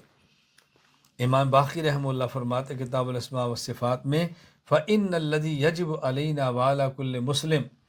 امام ابو بکر احمد بن حسین بن علی بن موسیٰ البحقی رحمہ اللہ وفات 458 ہجری، کتاب الاسماء والصفات میں فرماتے ہیں، فَإِنَّ الَّذِي يَجِبُ عَلَيْنَا وَعَلَى كُلِّ مُسْلِمٍ أَن يَعْلَمَهُ أَنَّ رَبَّنَا لَيْسَ بِذِي صُورَةٍ وَلَا هَيْئَةٍ فَإِنَّ الصُّورَةَ تَقْتَضِي الْكَيْفِيَّةَ وَهِيَ عَنِ اللَّهِ وَعَنْ صِفَاتِ مَنْفِيَّةٍ۔ ہمیں اور ہر مسلمان کو بات معلوم کرنی چاہیے، ہمارا رب صورت والا نہیں، کیونکہ صورت کیفیت کا تقاضا کرتی ہے، اللہ کی ذات اور صفات کیفیات سے پاک ہے۔ دلیل نمبر 6، اللہ تعالیٰ کی ید اور عین نہیں ہے، اس کا معنی ہاتھ اور آنکھ نہیں۔ کیوں؟ اس لیے کہ اللہ تعالیٰ جسم سے پاک ہے۔ جب جسم سے پاک ہے تو جسم سے اعضاء سے بھی پاک ہے۔ اعضاء ثابت کریں گے تو جسم ثابت کرنا پڑے گا۔ اللہ جسم سے پاک ہے تو اعضاء جسم سے بھی پاک۔ میں اس پر چند ایک دلائل دیتا ہوں کہ اللہ تعالیٰ جسم سے پاک، اس پر دلیل کیا ہے کہ اللہ تعالیٰ جسم سے پاک۔ دلیل نمبر 1، دیکھیں جسم کی تعریف کیا ہے؟ المرکب من جزئین فصاعدا، جو دو یا دو سے زائد اجزاء سے مل کر بنے اسے کہتے ہیں جسم۔ اور مرکب دو سے وہ ہوگا جو پہلے نہ ہو۔ دو چیزیں الگ الگ ہیں، دو کو ایک کیا تو مرکب بنا نا۔ تو مرکب ہوتا ہے جو پہلے نہ ہو، اور جو پہلے نہ ہو اسے حادث کہتے ہیں۔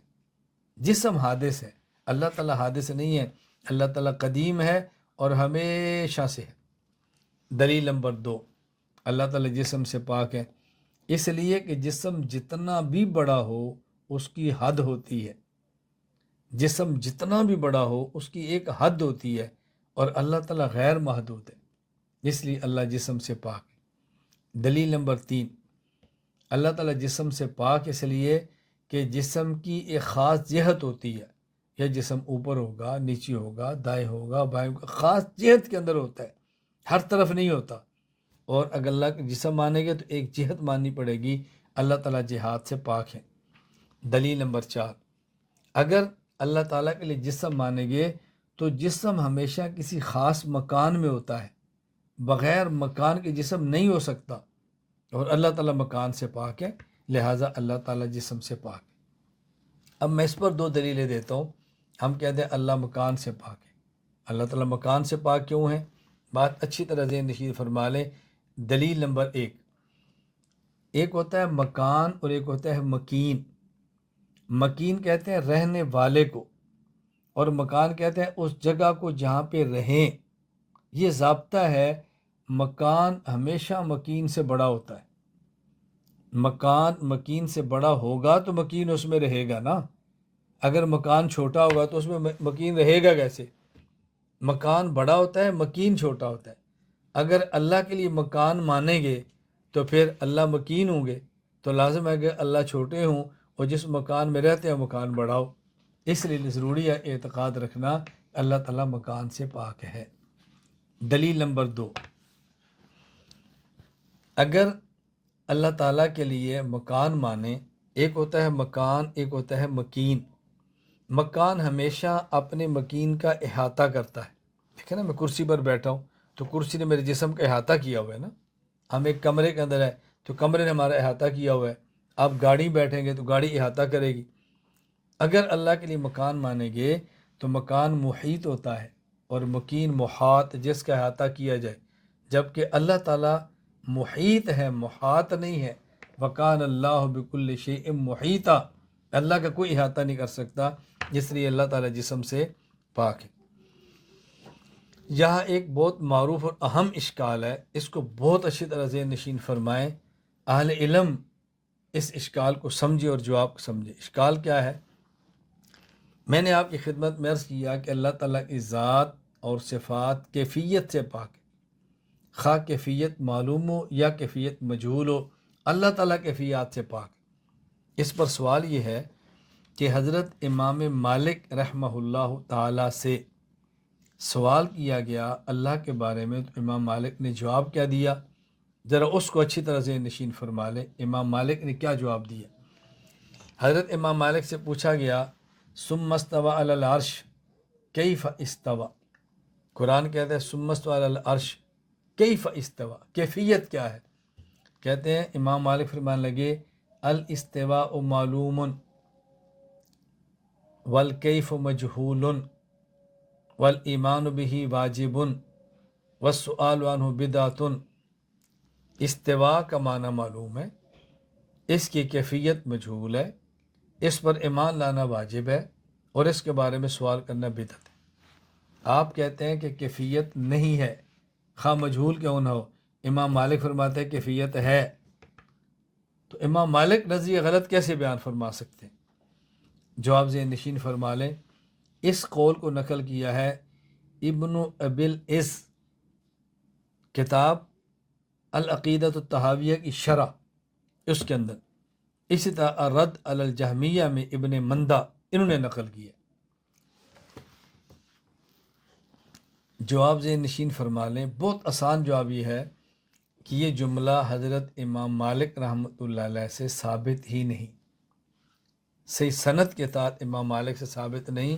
شیخ عماد الدین احمد حیدر، حضرت امام بیہقی رحمہ اللہ کی کتاب الاسماء والصفات، اس کی حاشیے پر لکھتے ہیں وَأَمَّا مَا يُرْوَى عَنْهُ أَنَّهُ قَالَ الْإِسْتِوَاءُ مَعْلُومٌ وَالْكَيْفِيَّةُ مَجْهُولَةٌ فَهَذَا لَمْ يَثْبُتْ عَنْ مَالِكٍ وَلَا غَيْرِ مِنَ الْأَئِمَّةِ، یہ امام مالک اور دیگر ائمہ میں سے کسی امام سے ثابت نہیں ہے۔ یہ ثابت نہیں، پھر الجھن کیا ہے؟ حضرت امام مالک سے ثابت کیا ہے؟ امام مالک کا نظریہ کیا ہے؟ امام ابو بکر احمد بن حسین بن علی بن موسیٰ البیہقی رحمہ اللہ، وفات 458 ہجری، کتاب الاسماء والصفات میں، اور حافظ ابو الفضل شہاب الدین احمد بن علی ابن حجر عسقلانی رحمہ اللہ، وفات 852 ہجری، فتح الباری شرح صحیح بخاری میں حضرت امام مالک رحمۃ اللہ علیہ کا قول سند جید کے ساتھ نقل فرماتے ہیں۔ وہ قول کیا ہے؟ عبداللہ بن وہب امام مالک کے شاگرد ہیں، وہ فرماتے ہیں ہم امام مالک کے پاس بیٹھے ہوئے تھے، ایک شخص آیا اور اس نے امام مالک سے پوچھا الرحمن علی العرش استویٰ کیف استواءہ، یہ جو قرآن کہتا ہے اللہ مستوی علی العرش ہے، تو اللہ مستوی علی العرش کیسے ہے، کیفیت کیا ہے؟ کہتے ہیں فَأَطْرَقَ مالک وَأَخَذَتْهُ الرُّحَضَاء، حضرت امام مالک نے اس سر کو جھکا لیا اور اس قدر پریشان ہوئے کہ آپ کی پیشانی پر پسینہ آ گیا، اور پھر اپنا سر اٹھایا ثم رفع راسہ فقال الرحمن علی العرش استویٰ کما وصف نفسہ ولا یقال کیف، اللہ مستوی علی العرش ہے، جیسے اللہ نے فرما دیا ہم اسی طرح کہتے ہیں، کیفیت کیا ہے ہم نہیں جانتے. لا یقال کیفا، کیفا مت پوچھو.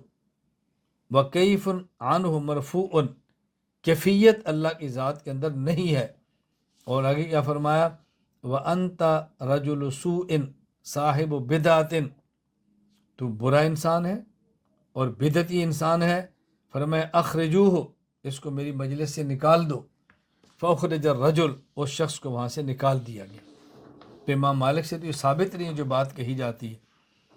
اسی طرح حضرت امام ابو بکر بہقی رحمہ اللہ، حافظ ابن حجر اسقلانی رحمہ اللہ نے یہ نقل فرمایا ولید بن مسلم سے، کہتے ہیں سئل الاوزاعی و مالک و سفیان الثوری واللیث بن سعد عن هذه الاحادیث التي جاءت في التشبیہ فقالوا امروها كما جاءت بلا کیفیت، کہ وہ احادیث کے جن میں تشبیہ یعنی یدن ہے، عین ہے، وجہ مشابہت آئی ہے، اس کے بارے میں کیا عقیدہ رکھیں؟ فرمایا امروہا کما جاءت، بس جیسے آئی ہیں ان کو اسی طرح آگے بیان کرو، لیکن کیفیات بیان مت کرو، بغیر کیفیت کے بیان کرو. یہاں میں ایک بات اہل علم علماء کرام کے لیے عرض کروں گا کہ عقیدہ طحاویہ کی ایک شرح ہے جو کہ ابن ابی العز نے لکھی ہے، اور اس کے نام کے ساتھ لکھا ہوتا ہے حنفی، لکھا ہوتا ہے ابن ابی العز حنفی. اس کو دیکھ کر بعض علماء عقیدہ طحاویہ کی یہ شرح لے لیتے ہیں کہ حنفی کی شرح ہے تو لینے میں کیا حرج ہے، جب کہ یہ نظریہ اور عقیدہ کے اعتبار سے معتزلی تھا اور فروعی مسائل میں حنفی تھا، تو معتزلی ہے، لہذا اس کی شرح کو قبول نہ کیا جائے. میں نے علماء کرام سے کہا مجھے ایک بات سمجھ نہیں آتی، ایک بندہ ہو بھی حنفی اور شرح بھی لکھے احناف کی کتاب عقیدہ حنفیہ کی، اور اس کو تقسیم غیر مقلد کرے مفت، یہ کیسے ہو سکتا ہے؟ ہمارے یہاں پاکستان مفت غیر مقلد اس کو تقسیم کرتے ہیں، کیسے ہو سکتا ہے؟ اس کا معنی کہ دال میں کچھ نہیں، اچھا خاصا کالا کالا ہے. بلکہ میرا جب قطر کا سفر ہوا، میرے پاس کچھ علماء کرام تشریف لائے، مجھے انہیں فرمایا کہ ہم چاہتے ہیں کوئی ایک کتاب پڑھ لیں. میں نے کہا بتائیں. کہا جی عقیدہ طحاویہ. میں نے کہا بہت مناسب ہے، 3 دن آپ روزانہ مجھے 2 گھنٹے دیں، میں پڑھا دیتا ہوں. میرے پاس عقیدہ طحاویہ موجود نہیں ہے، تو انہوں نے عقیدہ طحاویہ کو نیٹ سے نکالا اور متن مجھے لا کر دیا، اور ساتھ مطالعے کے لیے یہی ابن ابی العز کی عقیدہ طحاویہ کی شرح دے دی کہ آپ اس پر مطالعہ کر لیں. میں نے کہا تو ہماری شرح نہیں ہے، یہ مجھے آپ کیوں دے رہے ہیں؟ میرا تو عقیدہ طحاویہ کا ہے مطالعہ، مجھے تو شرح کی ضرورت بھی نہیں ہے، لیکن ہماری نہیں ہے. ان کو بہت تعجب ہوا. میں اس لیے گزارش کرتا ہوں علماء کرام اس کو اچھی طرح ذہن نشین فرما لیں. اور دوسری بات، میں جدہ میں تھا تو ایک نوجوان آیا اور اس نے آ کر یہی بات مجھے کی کہ ثم استوى علی العرش کے بارے میں آپ کہتے ہیں کہ اس کا معنی معلوم نہیں ہے، امام مالک رحمۃ اللہ علیہ جو فرماتے ہیں، اور آپ کہتے ہیں کیفیت بھی معلوم نہیں ہے، امام مالک فرماتے ہیں. میں نے کہا کیا؟ مجھے کہنے لگا حضرت امام مالک فرماتے ہیں الاستواء معلوم والکیف مجہول والایمان بہ واجب والسؤال عنہ بدعۃ. تو اس کا کیا مطلب ہے؟ میں نے کہا تو بدعت ہی ہے. مجھے کہتا ہے نہیں. تو میں نے کہا پھر تو نے سوال کیوں کیا؟ امام مالک فرماتے ہیں استواء معلوم ہے، کیفیت مجہول ہے، اس پر ایمان لانا واجب ہے، اور اس کے بارے میں سوال کرنا بدعت ہے، تو بدعت ہی ہے. مجھے کہتے جی نہیں. تو میں نے کہا تو نے کیوں سوال کیا؟ وہ پھنس گیا. پھر کیوں سوال کیا؟ کہا جی پھر بھی. میں نے کہا پھر بھی کیا؟ امام مالک کی بات مانی تو پوری مانو نا. امام مالک تو جو قول تم پیش کر رہے ہو اس کے مطابق فرما رہے ہیں کہ اس کے بارے میں سوال کرنا بدعت ہے. تو کیا میں بدعتی ہوں پھر سوال کر؟ اگر تو خود کو بدعتی نہیں کہتا میں تیرا سوال سننے کے لیے تیار ہی نہیں ہوں. تو مان میں بدعتی ہوں. چپ. اگر یہ امام مالک کا جملہ ہے تو امام مالک تو کہہ رہے ہیں سوال کرنا بدعت ہے، تو کہنا میں بدعتی ہوں جو سوال کر رہا ہوں. تو خود کو بدعتی ماننے کے لیے بھی تیار نہیں ہے. تو اس کا مطلب امام مالک کا اگر یہ جملہ مان لیا جائے تو پھر تیرے خلاف ہوگا نا، میرے خلاف تو پھر کیسے ہوگا؟ وہ خاموش ہو گیا۔ پھر میں نے اسے کہا بھی امام مالک سے جملہ ثابت نہیں ہے، یہ آپ غلط بات فرما رہے۔ ہمیں سبق کے آخر میں ایک سوال، اس کا جواب بڑا اہم ہے، اس کو اچھی طرح ذہن نشین فرما لیں۔ سوال یہ ہے کہ جب اللہ تعالیٰ مخلوق کی مشابہت سے پاک ہے، اللہ تعالیٰ جسم اور اعضائے جسم سے پاک ہے، تو پھر اللہ تعالیٰ کے لیے قرآن کریم میں وہ الفاظ کیوں استعمال کیے گئے جو مخلوقات کے لیے استعمال ہوتے ہیں؟ یہ الفاظ استعمال ہی نہ ہوتے تاکہ اشکال ہی نہ ہوتے، بحث ہی نہ ہوتی، کتنی آسان سی بات۔ جواب ذہن نشین فرما لیں۔ جواب کا خلاصہ یہ ہے کہ جس دور میں قرآن کریم نازل ہوا ہے،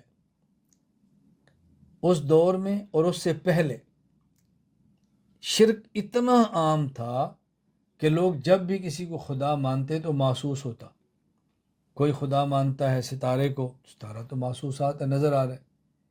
کوئی خدا مانتا ہے پتھر کو، پتھر بھی نظر آ رہے۔ اور کوئی خدا مانتا ہے حضرت عزیر کو، عزیر بھی نظر آ رہے تھے۔ کوئی خدا مانتا ہے عیسیٰ علیہ السلام کو، عیسیٰ علیہ السلام بھی نظر آ رہے۔ کوئی خدا مانتا ہے نور کو، نور بھی نظر آ رہے۔ تو انسانوں میں شرک اتنا عام تھا اور محسوسات کو خدا مانا جاتا تھا، یعنی اس طرح سمجھنے ہی مشکل تھا کوئی محسوس نہ ہو اور خدا ہو۔ حضرت موسیٰ علیہ السلام پہ کتاب نازل ہوئی، موسیٰ علیہ السلام نے قوم کو سمجھایا، اور جب یہ قوم ساتھ جا رہی ہے تو راستے میں بتوں کے پجاریوں کو دیکھا تو موسیٰ علیہ السلام کی قوم نے کہا اجعل لنا الہا کما لہم آلہہ، جیسے ان کا خدا ہے کوئی ہمیں بھی خدا بنا دے، ہم بھی اس کی عبادت کریں۔ یعنی محسوسات کے اتنا انسانی عقلوں پر غلبہ تھا کہ محسوس کے بغیر اللہ کو سمجھنا ہی مشکل تھا۔ اس لیے میں نے کل سبق کے شروع میں کہا تھا نا، اللہ کی تعریف کیا ہے؟ اللہ جسم نہیں، جوہر نہیں، عرض نہیں، طویل نہیں، عریض نہیں، کسی مکان میں نہیں آ سکتے۔ یعنی تعریف ہم کیا کریں؟ یہ بھی نہیں، یہ بھی نہیں، یہ بھی نہیں۔ تو جب مشرکین نے پوچھا تھا اللہ کیا ہے، تو اللہ نے فرمایا قل هو اللہ احد۔ انہوں نے کہا تھا اللہ کیا ہے، تو قرآن نے کہا قل هو اللہ احد اللہ الصمد لم یلد ولم یولد۔ اگر قرآن یہ نہ کہتا بلکہ ان کو یہ جواب دیتا اللہ تعالی لیس بجسم ولا جوہر ولا طویل ولا عریض، اگر یہ جواب دیا جاتا، آپ بتائیں، وہ مشرکین کہتے کہ جس اللہ کو آپ ہمیں منوانا چاہتے ہیں وہ بتائیں تو صحیح ہے کیا؟ آپ کہتے ہیں بت بھی خدا نہیں، آپ کہتے ہیں یہ بھی خدا نہیں، یہ بھی خدا نہیں، اور جو خدا ہے وہ کیا ہے؟ وہ جسم بھی نہیں، جوہر بھی نہیں، عرض بھی نہیں، کچھ بھی نہیں، تو ہم کیسے خدا کو سمجھیں؟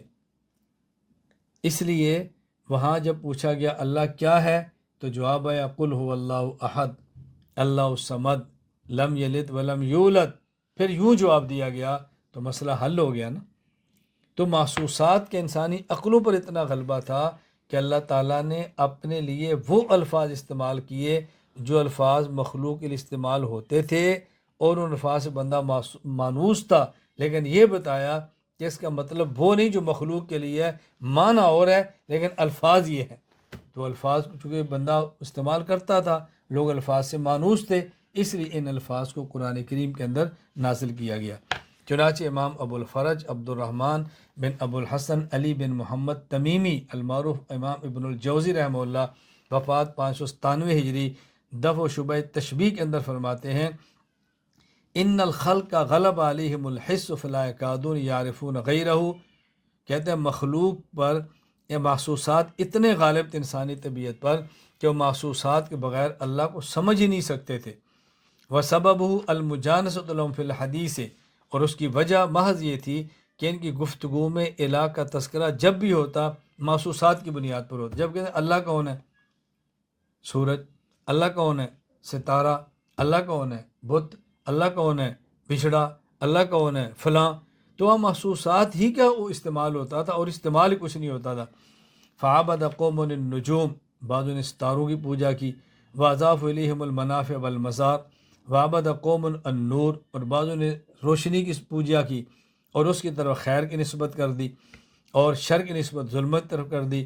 وعبد قوم الملائکہ، بعضوں نے پوجا کی ملائکہ کی، وقوم الشمسہ، اور کسی نے سورج کی، وقوم عیسیٰ، کسی نے عیسیٰ کی، وقوم عزیر، کسی نے حضرت عزیر کے علیہ السلام، وعبد قوم البقر، اور کسی نے گاؤں کی پوجا، والاکثرون الاصنام، اور اکثر بتوں کو پوجتے، فانست نفوسهم بالحس المقطوع بوجودہ، تو ان کی ذاتیں مانوس ہوگی ایسی چیزوں سے کہ جن کا بالیقین جسم موجود تھا۔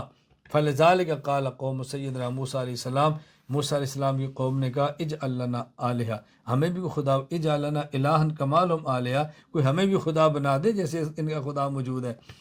فلو جاءت الشرائع بالتنزیہ المحض جاءت بما یطابق النفی، فلما قالوا صف لنا ربک نزلت قل هو اللہ احد۔